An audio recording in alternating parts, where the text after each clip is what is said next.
자, 그러면 이제 진짜 좋은 수업이 뭘까? 좋은 수업에 대한 조건을 받고 이제 브루피에 대해서 브루피가 생각하는 좋은 수업이라고 하는 것은 뭐였다? 결국에는 좋은 수업은 교사에 따라 달라진다. 그러니까 결국에는 교사는 수업에 대한 명료성 확인해 봐야 되고, 그 다음에 수업에 대해서 이제 다양한 수업 방법을 적용시킬 줄 알아야 되고, 학생들이 능동적으로 참여할 수 있도록 해야 되고, 그 다음에 교사가 수업 활동에 얼마나 신경을 쓰는지 전념하는지 정도를 확인해 봐야 되고, 학생의 학습 성공률을 따져봐야 한다까지 했었죠.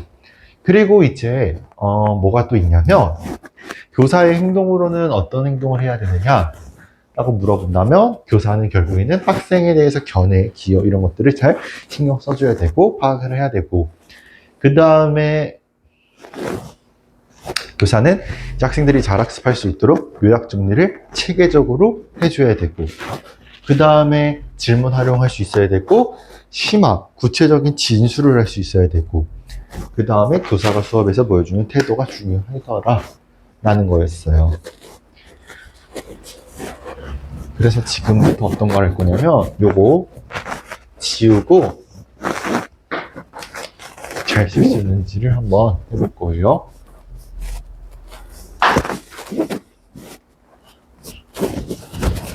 자, 한번 해봅시다.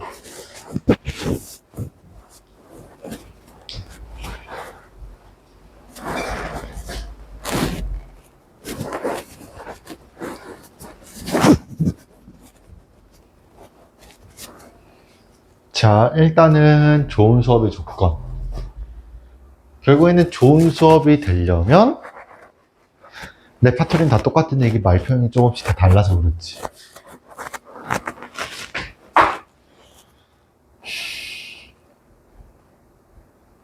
다섯 가지가 있었는데, 첫 번째는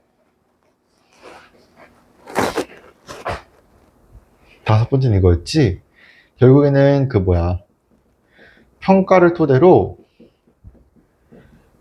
교사가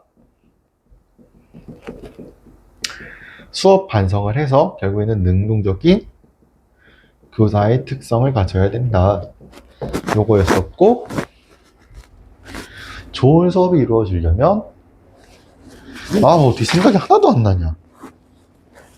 학생들이 5개념이 있을 수 있으니까 5개념을 허용해 줘야 되고, 그거를 이제 예상을 해야 되고, 그치? 그 다음에 메타인지, 그러니까 무엇을 스스로 이해하고 무엇을 스스로 해야 되는지를 이해할 수 있어야 돼요. 그러니까 학생이 스스로 난 지금 여기서 뭘 해야 돼? 이런 걸 이해할 수 있어야 되고, 5개념을 허용해야 되고, 학습 목표, 그리고 다른 교과와의 어떤 융합, 이런 것들을 융합 수업, 통합 수업을 이제 해야 된다라는 거. 그래서 이제 이 융합 통합 수업, 그 다음에 평가를 토대로 능동적인 교사의 특성을 지녀야 한다. 그럼 브루피의 좋은 수업은 결국은 누구에 달려있다?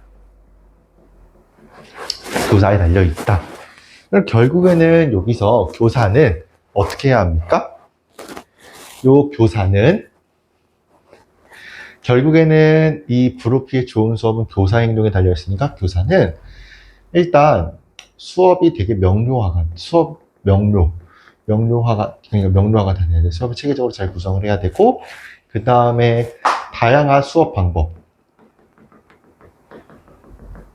제시해야 되고, 그 다음에 이제 수업 시간에 하는 수업 활동에 대해서 얼마나 다 잘 전념하는지 이거 판단해야 되고, 그 다음에 우리 학생들이 스스로 어떻게 할 수 있도록, 해결할 수 있도록 해줘야 되고, 그 다음에 교사는 또 뭐 해야 되냐? 학생 스스로 해결할 수 있도록 해야 되고, 아, 까먹었다.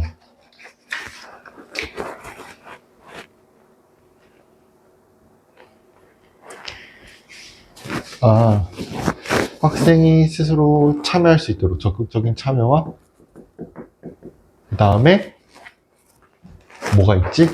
학습에 대한 성공률.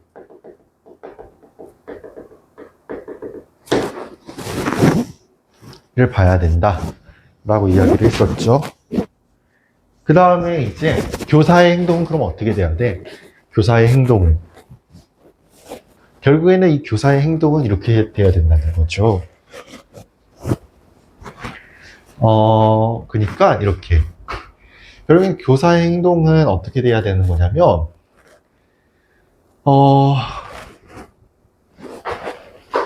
학생들에 대한 어떤 견해가 있을 거고, 아니면은 견해나, 아니면 의견? 뭐라 그랬지? 견해나 기여하는 정도 그 확인해야 되고, 그 다음에,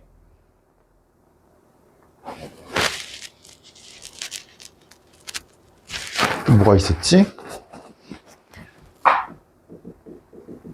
체계화된 요약 정리해줘야 되고, 그 다음에 이제 뭐 질문, 뭐 심화, 구체적인 어떤 질문, 뭐 심화, 구체적인 어떤 뭐 진술을 해줘야 되고, 그리고 구체화 진술, 그 다음에 교사가 수업 때 보여지는 태도. 요게 이제 교사의 행동이었다. 그러니까 교사가 결국에는 어떻게 수업을 명료하게 잘, 이걸 어떻게 표현하냐면 수업의 명료성이라고 표현을 했죠. 수업의 명료성, 그 다음에 수업에서 명료성, 그 다음에 수업 방법, 다양한 방법들이 있을 거고, 그 다음에 수업 활동에서 얼마나 그거를 전념을 하는지, 그 다음에 학습자가 스스로 참여할 수 있어야 되고, 학습자가 스스로 참여하고, 그 다음에 학습자의 어떤 학습 성공률, 이런 것들을 봐야 되고, 교사의 행동으로는 이제 어떻게 해야 됩니까? 학생들에 대한 어떤 견해, 기여, 활동, 이런 것들을 해야 되는 거고, 체계화된 요약 및 정리, 그 다음에 질문, 구체적인, 그리고 심화, 구체적인 진술, 그 다음에 교사가 수업 때 보여지는 태도, 이런 것들을 확인을 해봐야 한다라는 거였어요. 그래서 여기까지 됐고, 그러면 이제 좋은 수업인 진짜 뭘까?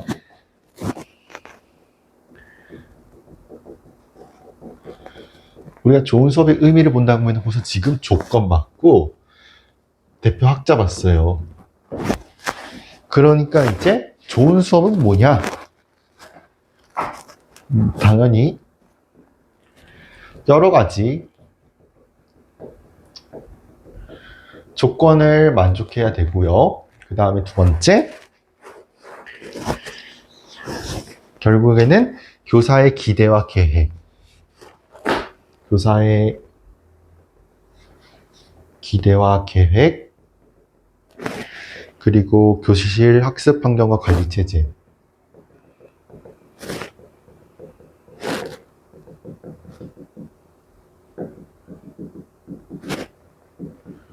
그리고 내용, 수업 자료. 그리고 학습 활동, 평가 방법들. 의도된 수업 결과, 그러니까 기대하는 수업 결과.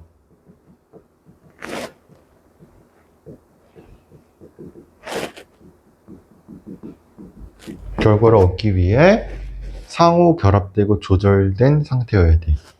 이걸 하기 위해서 상호 결합되고 조절된 상태.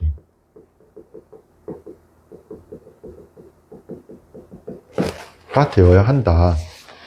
그러니까 이제 현장 적용성이 있으면서 학생들의 학습 결과의 향상을 가져오는 교수 방법은 모든 상황에 어느 한 가지 방법으로만 할 수가 없다. 그러니까 다양한 교수 방법들이 요구가 되어야 한다. 이게 좋은 수업은 여러 가지 조건을 당연히 만족을 해야 되는 거고, 결국에는 우리가 의도되는 교사에 대한 어떤 기획, 계획, 그 다음에 수업 구성, 관리 체제, 내용, 수업 자료, 학습 활동 평가 방법, 이 모든 것들을 가지고서 의도된 수업 결과를 토대로 상호 결합해야 되고, 조절된 상태가 되어야 한다. 그러니까 의도된 기대되어지는 어떤 수업 결과를 기반으로 상호 결합해야 되고, 조절된 상태예요. 이렇게 된다는 거예요. 그러면 학생들이 생각하는 좋은 수업의 특성을 이해할 수 있는 재미있는 수업, 그 다음에 최우선이 되어야 될 가치는 교사는 학생들의 흥미, 이해할 수 있도록 잘 계획을 해야 된다. 그러니까 이제 이런 거는 이제 그냥 눈도장 찍고 넘어가면 되고, 요걸 이제 볼게요. 벤 다이어그램을 볼 건데, 교사가 있어요. 교사는 의미 있게, 그 다음에 학습자가 있어요. 그리고 학습자 재미를 느껴야 되고, 요 사이에 이제 누가 있다? 교사와 학습자. 그리고 여기서 이제 뭐가 되어야 된다? 좋은 수업이 이루어져야만 한다. 결국에는 교수 학습의 효율성을 극대화할 수 있어야 된다. 그러니까 교수 학습의 효율성을 극대화해야 된다. 라는 거예요. 그러면 기준이 뭘까? 그게 4번.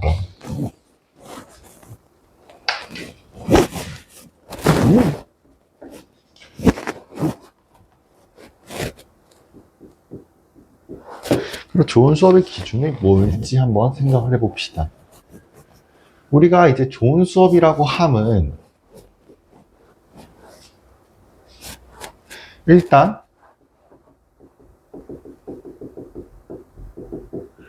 일관성을 유지하면서 수학과 목표와 본질의 부합. 수학에 대한 어떤 목표와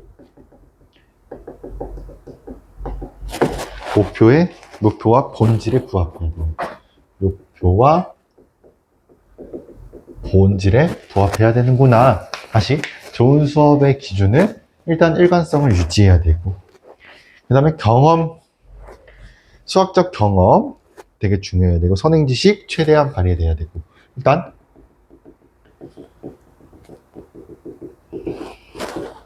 경험 중요성, 경험에 대한 중요성, 그 다음에 선행지식. 앞에서도 얘기했지만 선행지식을 가지고서 새로운 어떤 문제 해결할 수 있어야 된다 그랬죠. 그러니까 선행지식이 최대화되어야 돼. 그러니까 이걸 이용해서 할 수 있어야 돼. 그 다음에 이제 학생들이 동기 유발할 수 있어야 되고, 결국에는 학생 스스로 해야 되니까 자기 주도적인 학습이 돼야 돼.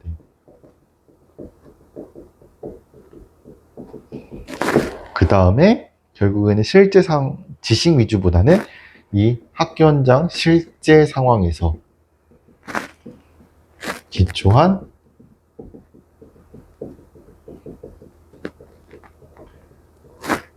평가 방법을 중시해야 돼요. 그러니까 학생 학습 전략.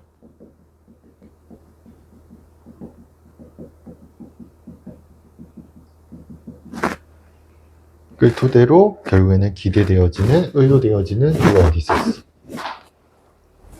아까 지웠지만 기대되어지는 결과. 지는 수업, 그러니까 결과가 되어야 돼요. 그리고 이제 우리 공학적인 도구.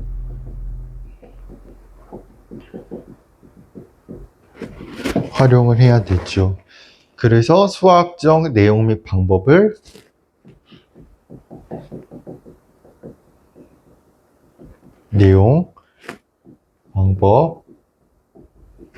이런 것들을 잘 익힐 수 있도록 해야 돼요.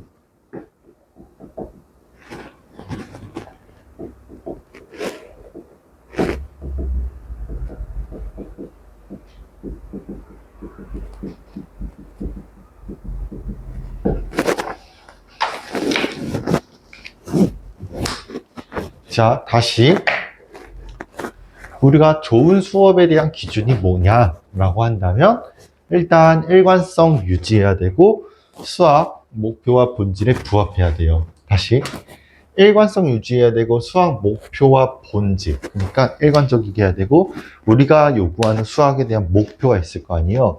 그거에 부합하도록 해야 된다라는 거고, 그 다음에 두 번째, 우리가 학생들이 수학적인 경험을 할 수 있도록 수학적 경험의 중요성.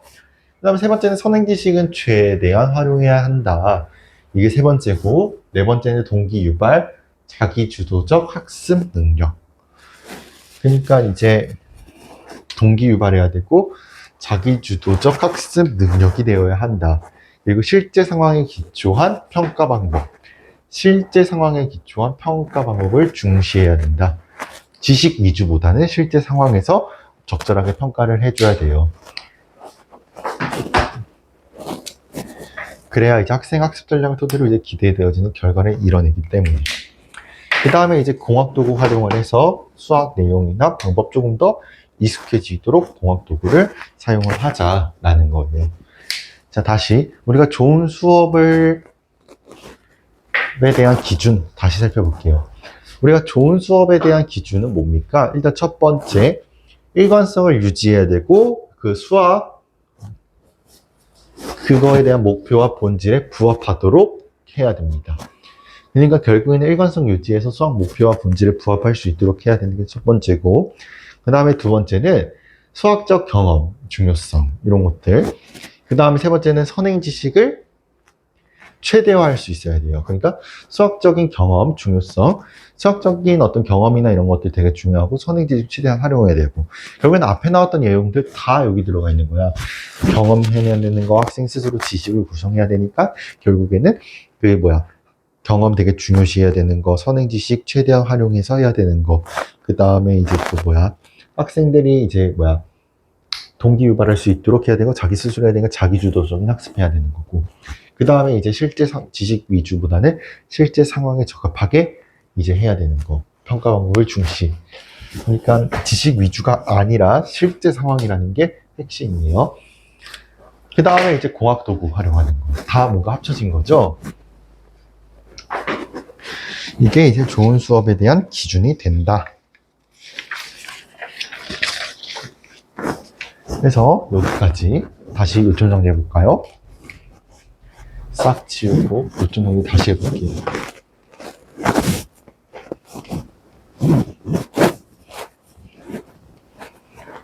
자, 다시 요점 정리해 보면 우리 좋은 수업에 대한 기준이 뭐냐라고 물어본다면 어떻게 얘기해야 됩니까?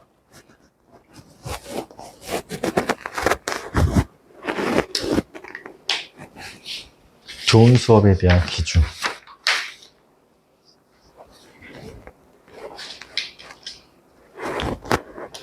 일관성을 유지해야 돼요.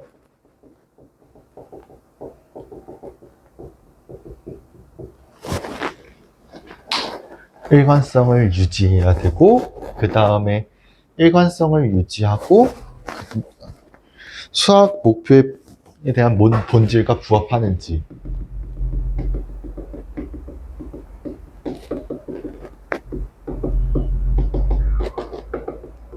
확인을 해봐야 돼요. 다시 일관성을 유지시켜야 되고 수학 목표의 본질과 부합하는지를 따져봐야 돼요. 일관성이 되게 중요하거든. 그 다음에 경험, 수학적인 경험, 실생활에서의 어떤 수학 경험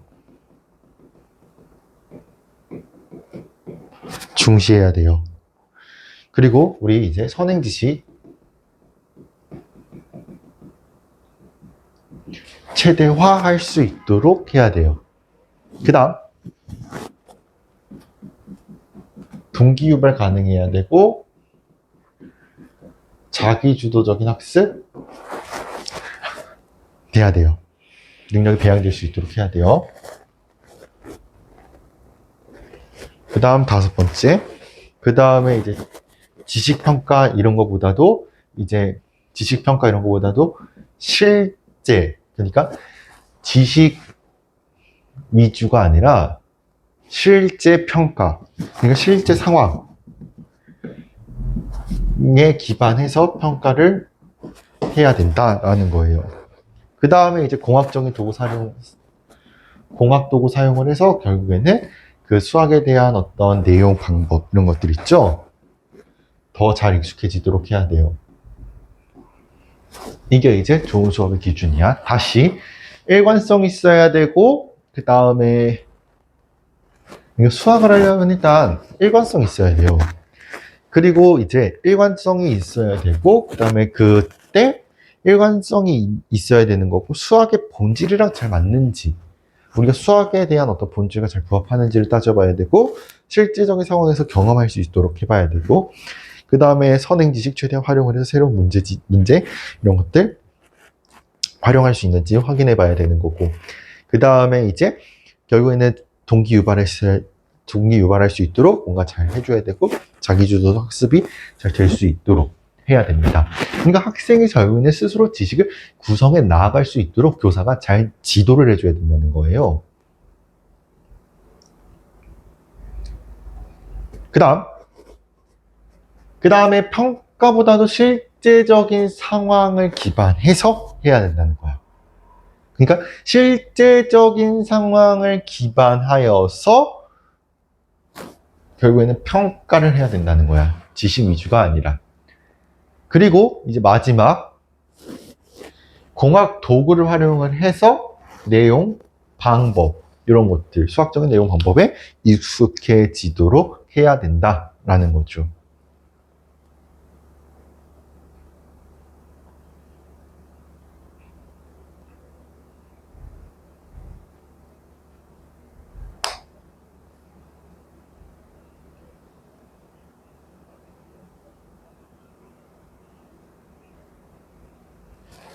자, 그래서 다시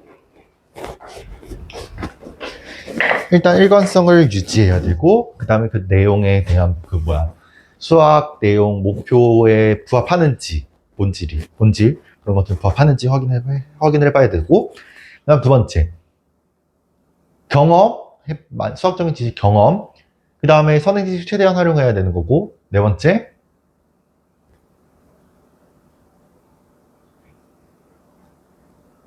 네 번째가 뭐지?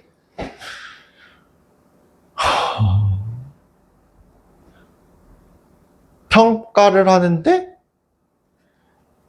지식 위주가 아니라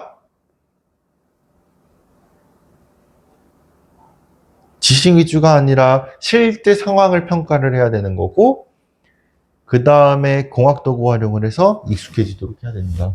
아, 동기유발 자기주도 학습방을 빼먹었다. 해서 이렇게 되겠지. 그럼 이제는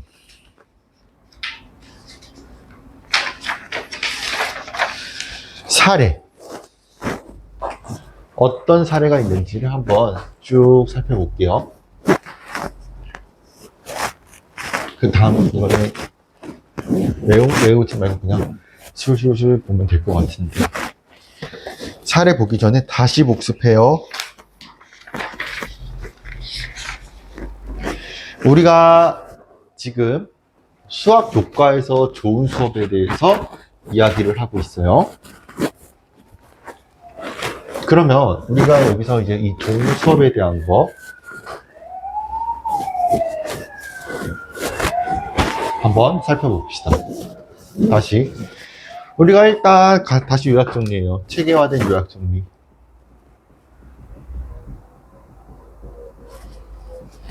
일단은 NCTM이 먼저 딱 등장을 해야 되죠. 그래서 일단 NCTM 딱 등장해요. 이 NCTM에서 우리 이 수학적인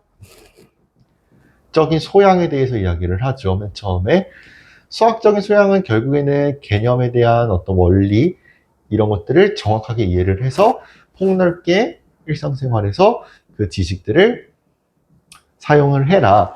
그럼 이 NCTM에서 얘기하는 학교에서의 수학 교육은 어떻게 이루어져야 되느냐? 결국에는 이거죠. 어떻게 이루어져야 되냐면, 일단 첫 번째, 우리가 일단 학교에서의 수학 교육은 문제 해결 활동을 할 수 있도록 해야 돼. 그러니까 학생들이 문제 해결할 수 있도록 문제 해결 능력이 있어야 되고, 추론과 의사소통 필요하죠. 그 다음에 세 번째. 그럼 추론과 의사소통 이 능력이 필요하고, 세 번째는 뭐겠어? 결국에는 이 추론과 의사소통 능력이 필요하니까, 그거를 이제 표현하고 해석할 수 있어야 되고, 네 번째. 그러면 그거를 이제 표현하고 해석을 할 수 있어야 하니까, 뭐 하나 있었는데. 수학적인 어떤 가치를 음미해. 이걸 토대로 긍정적, 하나 빠진 것 같다. 공학적이고. 공학도 활용을 해서 결국에는 긍정적인 수학적인 태도를 신장시킬 수 있다. 라는 거. 이게 이제 학교에서의 수학 교육이야. 근데 우리 수학이라고 하는 것과 학습자의 사이의 거리가 너무 멀어. 상치성. 그러니까 이게 너무 상치성이 있으니까 결국에는 우리가 이거를 수학에서 수학 특성은 너무 엄밀하고 논리적이고 뭔가 확실성 이런 것들을 요구를 하니까 형식적이고, 그러니까 이런 확실성을 요구를 하는가 한편, 학습자는 구체적이고 직관적이고 감수성이 풍부한 감성적이야. 그렇기 때문에 불확실성이야. 그러니까 이게 이 상치가 일어난다는 거지. 서로 다른데 어떻게 가까워지냐? 좀 마음에 맞는 친구랑 사귀어야지. 난 수학은 전혀 안 맞는데. 그럼 결과가 뭐야? 수학 너무 어려워. 지루해. 그리고 못 따라가. 한번 놓치면. 학습 결손이 누적이 되면 그 그때에 대한 결과는 치명적이야. 라고 표현을 했어요. 그 다음에 이미 예습을 해. 그러니까 학원에서 막 예습하고 사교육의 의존이 너무 올라가고 많은 문제 반복 풀이를 하니까 결국에는 이로 인하여 결국에는 어떻게 된다?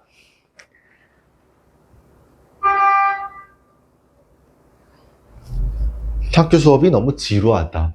이런 결과예요. 그래서 우리가 크게 두 가지 봤었죠.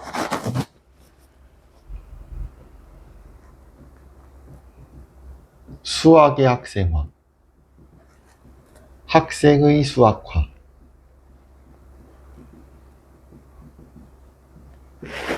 두 가지에 대하여 살펴보았는데, 우리가 일단 수학의 학생화랑 학생의 수학화 이 두 가지를 보면은, 일단 수학의 학생화는 뭐야? 이 수학을 학생화 시켰으니까 학생 대상으로 그 학교 수학을 봐야 된다는 거고, 학생의 수학하는 결국에는 학생이 수학을 하면서 결국에는 이게 엄밀성이 무너지는 거야. 전공 수학, 이런 학문 수학이. 그러니까 두 개를 비교를 할 수 있어야 되는 거고, 아무튼 결국에는 우리가 이런 활동들을 하려면은 변해야 돼. 어떻게? 절대주의에서 어떤 식으로 변해야 된다? 구성주의로 변해야 한다라는 거예요. 그러면 구성주의가 되기 위해서는 우리가 어떻게 해야 되느냐? 지식을 학생들이 스스로 능동적으로 구성을 할 수 있어야 된다라는 거죠. 그러면은 이 지식을 학생들이 스스로 구성을 해야 하니까 결국에는 구성주의. 지식 스스로 구성해야 할 수 있어야 되고 되게 경험 이런 거 되게 중시하고, 그치? 그래서 경험을 또 중시하는 이런 구성주의에서 또 어떠한 특징들이 있었냐면, 결국에는 이렇게 지식을 스스로 구성할 수 있도록 교사는 어떻게 해야 되느냐? 개념 이런 것들 잘 탐색하고 이해할 수 있도록 학생들이 탐색하고 이해할 수 있도록 결국에는 총체적인 환경을 조성을 시켜줘야 한다. 이게 조력자의 역할만 해야 되는 거죠, 교사는. 그러면 이 구성주의를 기반으로 하여금 해서 우리가 이제 학습을 할 때 진정한 학습은 어떻게 이루어져야 하느냐, 이거에 대해서 봤어요. 결국에는 진정한 학습은 학생들이 스스로 지식을 구성을 하잖아요. 그쵸? 지식을 스스로 학생들이 구성을 하니까 결국에는 이때 교사는 그냥 간단하게 도움 정도만 요청을 해야 되는 거예요. 그래서 도움을 토대로 학생들이 결국에는 지식을 스스로 구성하니까 문제를 어떻게 해야 된다? 문제 상황을 확실하게 파악하고 분석해야 돼요. 파악할 수 있어야 된다. 이게 첫 번째고, 그 다음 두 번째는 결국에는 진정한 학습을 하기 위해서는 선행 지식. 여기서 등장하는 게 선행 지식이에요. 선행 지식을 최대화 활용해야 돼. 그러니까 선행 지식을 기반으로 우리가 이제 새로운 문제인가 문제 해결 활동을 해야 된다. 새로운을 빼고 문제 해결 활동을 해야 되는 거고, 그 다음에 다양한 방법을 적용을 해서 새로운 지식을 습득한다. 그 해결 활동을 토대로. 이게 이제 진정한 학습이었어. 그러면 결국에는 우리가 이런 진정한 학습을 하기 위해서는 교수 학습의 변화가 일어나야 되는데, 변화된 키워드만 얘기하면 결국에는 수동적인 것이 아니라 능동적인 어떤 수업 구성이 이루어져야 되고, 강의식 수업이 아니라 학생들이 경험할 수 있고 귀납적, 실제적 수업이 이루어져야 한다라고 이야기를 했었죠.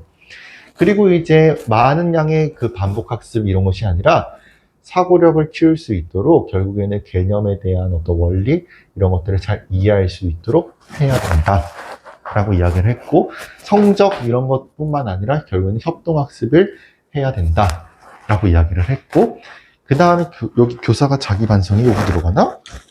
아, 반성은 아니구나. 그리고 이제 교과서만 보는 것이 아니라 다양한 학습 자료 쓰고, 그 다음에 일반적인 수업에서도 특별활동 충분히 할 수 있다.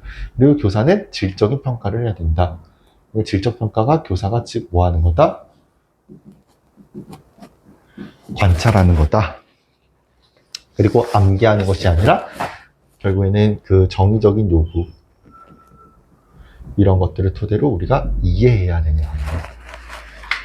그럼 결국에는 진정한 학습을 토대로 우리는 뭘 만들어가? 좋은 수업을 만들어가요.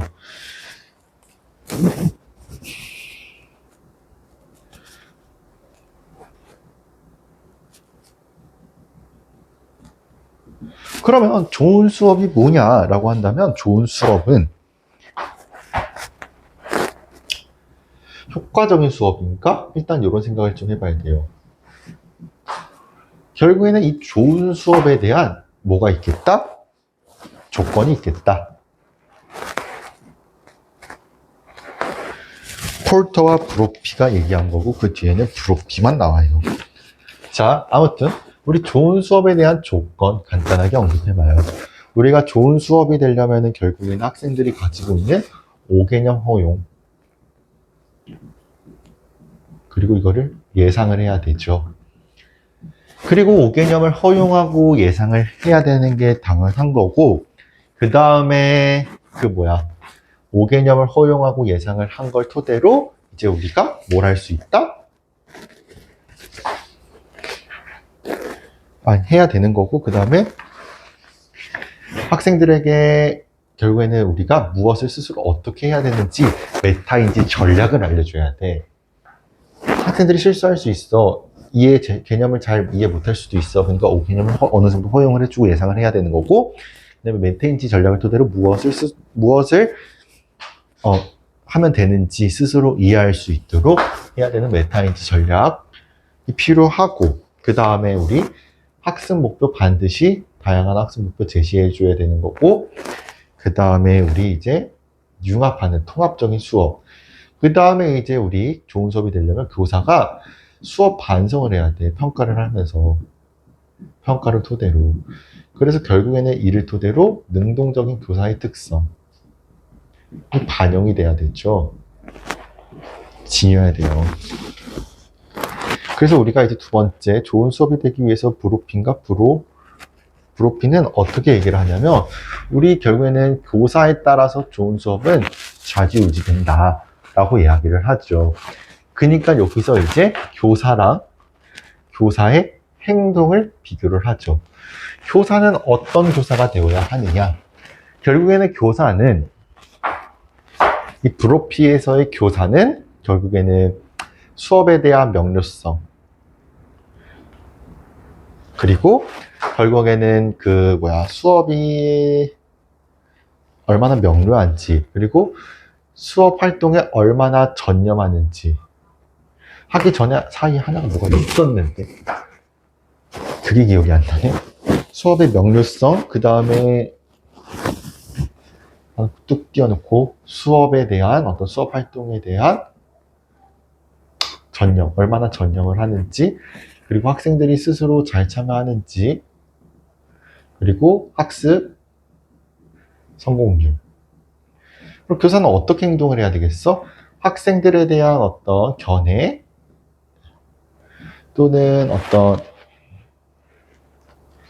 견해랑 의견이었나? 아닌데 견해랑 이념? 아닌데 견해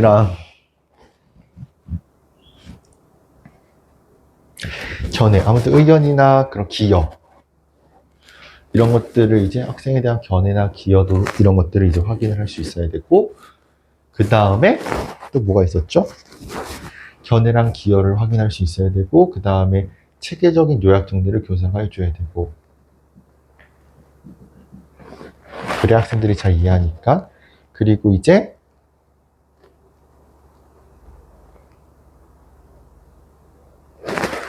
기억이 안 나네.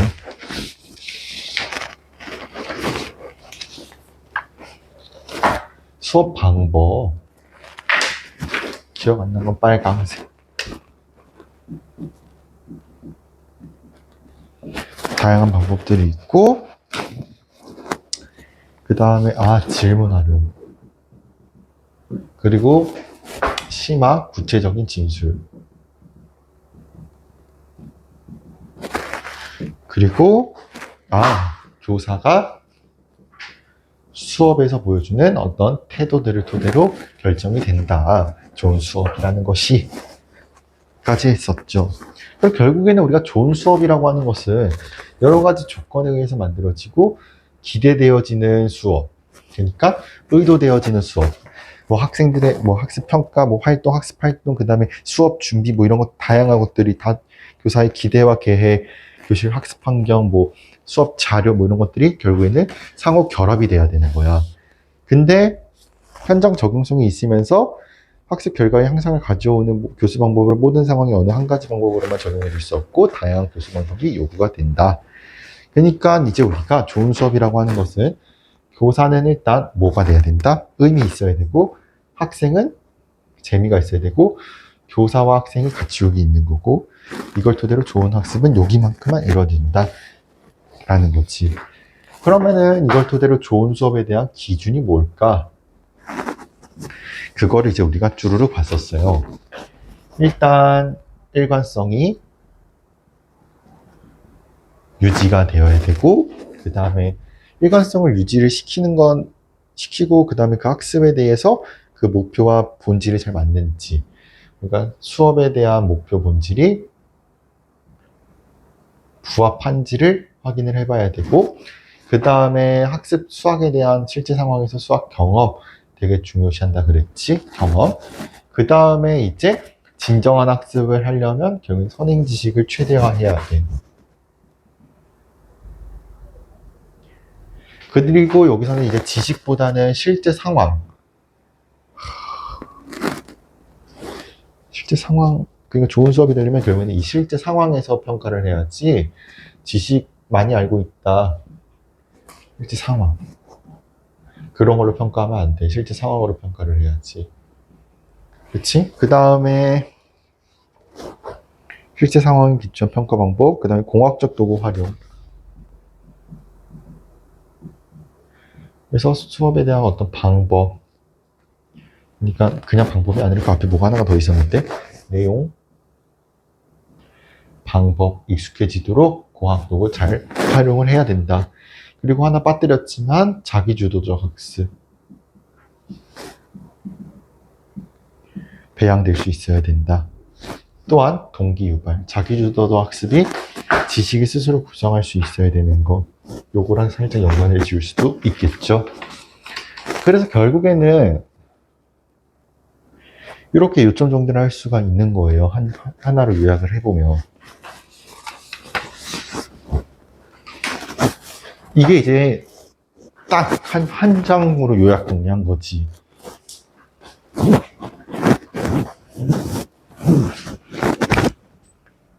됐나요? 그래서 이렇게 요점 정리를 할 수가 있고요.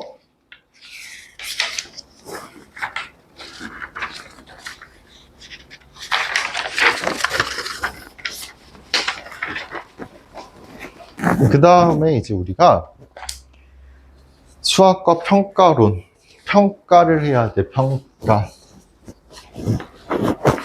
그래서 평가에 대해서 볼 거예요.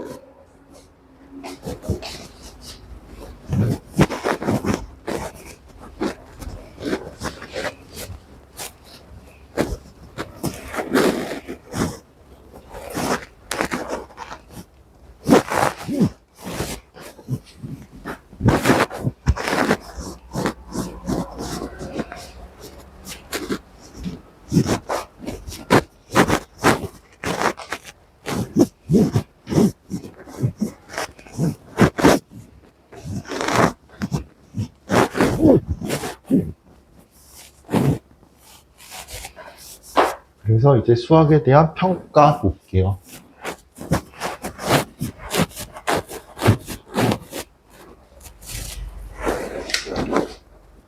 제목이 수학과 평가론이에요. 두 번째 챕터는. 그러면 이 수학과 평가론 이게 뭘까? 이걸 이제 살펴보셔야 돼요. 자, 우리가 일단 평가 왜 합니까? 학생들의 어떤 학업 성취도 그런 것들을 파악하기 위해서 하죠. 그러니까 학생들이 결국에는 수학에 대해서 얼만큼 알고 있고, 그러니까 수학에 대한 지식, 그리고 그걸 또 얼만큼 이해하고 있고, 그리고 수학을 활용을 해서 문제를 푸는 그런 능력들, 성향, 이런 것들에 대해서 정보를 모아서 결국에는 이를 여러 목적에 따라서 추론을 하는 과정이 평가라고 이야기를 해요. 그래서 학생의 학습과 성취를 평가를 함으로써 평가 정보를 결국에는 관련 대상자들이라고 하면 누구야? 학생, 선생님, 학부모님 제공함으로써 얼마큼 노력을 했는지 의사결정에 도움을 준다. 이게 이제 평가에 대한 정의예요. 그럼 이제 우리가 현행 수학과의 평가, 이걸 이제 보고 싶은 거야. 수준의 판별, 평가 기능의 편중. 그러니까 고등정신 능력, 탐구정신 창의력 및 그다음에 고등정신 능력 말고 정의적인 능력. 이런 것들이 어려워. 그러니까 평가를 통해 수업을 반성하고 개선하는 데 필요한 정보를 얻지 못하여 수학교육의 개선을 실패한다. 그게 현행 수학과의 평가야. 그래서 일단 먼저 말로만 하면 당연히 헷갈리니 이것부터 볼게요. 우리가 일단 평가가 뭐냐라고 한다면 평가의 일단 정의. 결국에는 학생에 대한 어떤 수학 지식 그리고 그걸 얼만큼 이해하는지. 그래서 수학 지식과 이해 그리고 수학 능력, 수학 이용 능력, 응용 능력이 좀 더 표현이 좋은데, 그리고 수학적 성향, 이런 어떤 정보들이 있을 거예요. 학생에 대한 정보. 마치 집합처럼 모아서 이를 여러 목적에 따라 추론.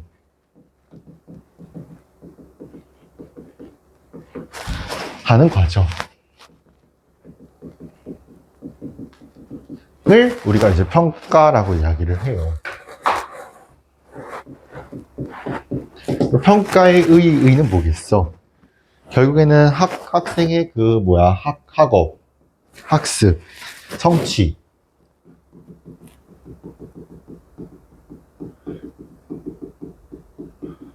이런 거를 평가를 해서 결국에는 이 평가 정보를 관련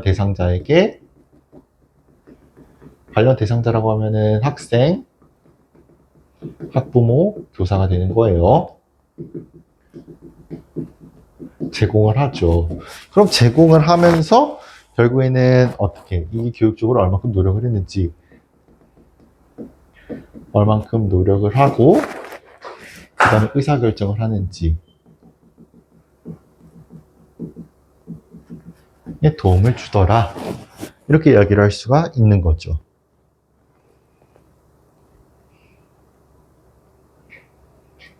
됐나요? 다시.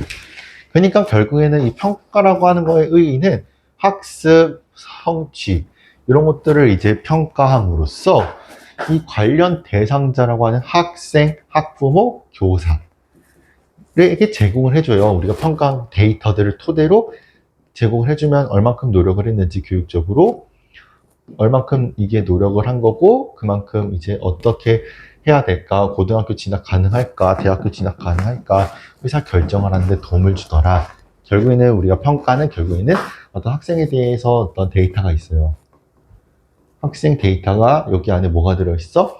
수학에 대한 거니까 수학 지식 얼만큼 알고 있는지, 그걸 얼만큼 이해를 했는지, 얼만큼 응용할 수 있는 응용 능력이 있는지, 그리고 수학적인 성향, 좋아하는지 싫어하는지 이런 데이터들을 토대로 우리가 이제 어떤 여러 가지 어떤 목적을 두고서 추론을 하는 거야.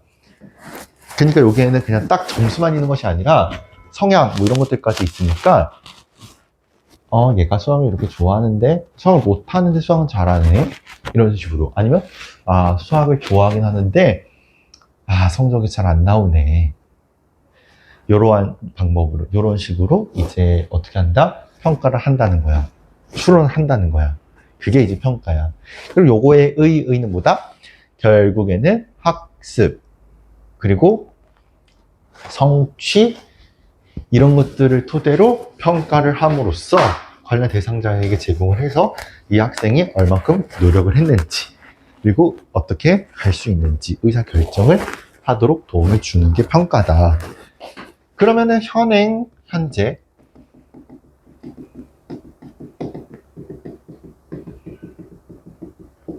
수학과에서 평가는 어떻게 되느냐? 결국에는 이거예요. 수준의 판별.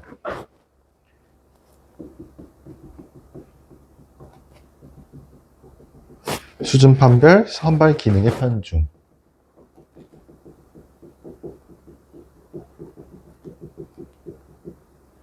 이렇게 되니까 결국에는 자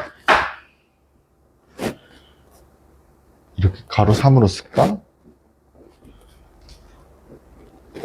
결국에는 고등정식 능력.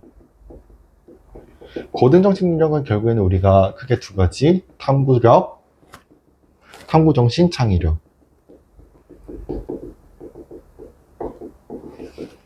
이렇게 두 가지고요. 고등정식 능력과 그 다음에 정의적인 능력. 여기서 정의적인 능력이라고 한다면 흥미 같은 거. 저 고등정식 능력은 탐구, 창의력 이런 것들. 이런 것들을 수학에서 지금 사실상 측정하기가 어려워. 기계적인 암기로만 하고 있기 때문에 우리 평가 방법 자체가. 그러니까 이제 이렇게 측정이 어려우니까 화살표 그게 동그라미 2번이거든. 측정이 어려우니까 결국에는 평가를 할 수가 없어. 평가를 토대로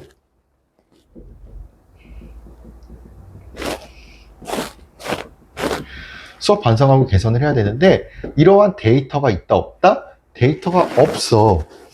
그러니까 결국에는 이 수학 교육이 조금이라도 더 개선이 돼야 되는데 개선에 실패할 수밖에 없는 거예요. 그러니까 우리가 이제 평가라고 하는 녀석은 뭐냐면 결국에는 이 수학적인 지식, 이해, 응용 능력, 성향 이런 것을 어떤 하나의 학생의 데이터야 이게. 그치?